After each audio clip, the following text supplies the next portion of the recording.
தமிழகத்தில் வறட்சியால் பாதிக்கப்பட்ட இடங்களை அமைச்சர்கள் இன்று நேரில் ஆய்வு செய்கின்றனர். காஞ்சிபுரம் மாவட்டத்தில் ஆய்வு மேற்கொள்ளவுள்ள நிதியமைச்சர் ஜெயக்குமார் நமது செய்தியாளர் குதுப்தீனுக்கு அளித்த பிரத்யேக பேட்டியை இப்போது பார்க்கலாம். தமிழகத்தினுடைய நிதி அமைச்சரும் மீன்வளத்துறை அமைச்சருமான டி ஜெயக்குமார் அவர்கள் நம்மோடு இருக்கிறார். அவரிடம் கேட்கலாம். அதிமுக இரு அணிகளும் இணையக்கூடிய அந்த பேச்சுவார்த்தை எந்த அளவில் முன்னேற்றம் ஏற்பட்டிருக்கிறது?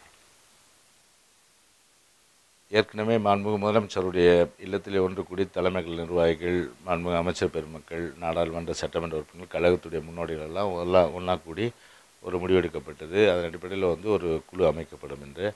அந்த குழு விரைவில் அமைக்கப்படும். அந்த குழுவில் பார்த்திங்கன்னா தலைமைகள் நிர்வாகிகள், அமைச்சர் பெருமக்கள், மூத்த அமைச்சர் பெருமக்கள், அதே போன்ற மூத்த கழக முன்னோடிகள்லாம் ஒருங்கிணைத்து அந்த குழு அமைத்து அதற்குண்டான பேச்சுவார்த்தையிலே தொடங்குவார்கள். கட்சியிலிருந்து பன்னீர்செல்வம் அவர்கள் பிரிந்து செல்லும் பொழுது ஒரு முக்கியமான குற்றச்சாட்டை வைத்தார். அதிமுக எம்எல்ஏக்கள் தங்களுடைய தொகுதிக்கு போக முடியுமா என்று சவால் விட்டார். இப்போது இணையக்கூடிய ஒரு சூழல் ஏற்பட்டிருக்கிறது. அதே போல நேற்று ஸ்டாலின் அவர்கள், எதிர்க்கட்சித் தலைவர் ஸ்டாலின் அவர்கள் பேட்டியளிக்கும் பொழுது இது செயல்படாத அரசு என்ற ஒரு குற்றச்சாட்டை முன்வைத்திருக்கிறார். இந்த இரண்டு கருத்துக்களையும் ஒப்பிட்டு பார்க்கும் பொழுது தற்பொழுது அமைச்சர்கள் எல்லாமே மாவட்ட வாரியாக ஆய்வு செய்வதற்காக கிளம்பியிருக்கிறதை பார்க்கும் பொழுது செயல்படக்கூடிய அரசாக இது மாறி இருக்கிறது என்று எடுத்துக்கொள்ளலாமா? அம்மாவுடைய அரசு எப்போதுமே மக்கள் அரசு.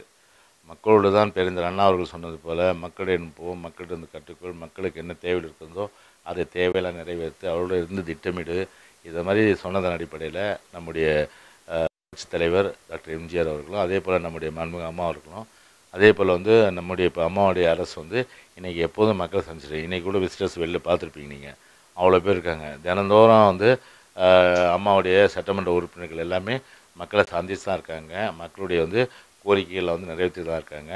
கவர்மெண்ட் நல்ல அருமையாக ரன் பண்ணிகிட்ருக்குறோம். இதில் எந்த விதமான ஒரு சுணக்கமும் கிடையாது. அது அவர்களுடைய ஜனநாயக நாட்டில் அவருடைய கருத்தாக அது இருக்கலாம். அது உண்மைக்கு மாறான கருத்து. முழு பூசணிக்காய் நிச்சயமாக சோத்தில் முறைக்க முடியாது.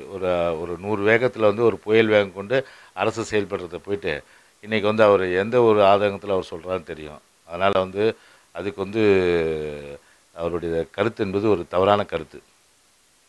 எதிர்க்கட்சித் தலைவர் ஸ்டாலின் நேற்று பேட்டி அளிக்கும் பொழுது இந்த அரசு கோமா நிலையில் இருப்பதாக குறிப்பிட்டிருந்தார். அது முற்றிலும் தவறான கருத்து என்பதாக அமைச்சர் ஜெயக்குமார் தெரிவித்திருக்கிறார். ஒளிப்பதிவாளர் சூர்யாவுடன் குதுப்தீன், நியூஸ் 1 தமிழ், சென்னை.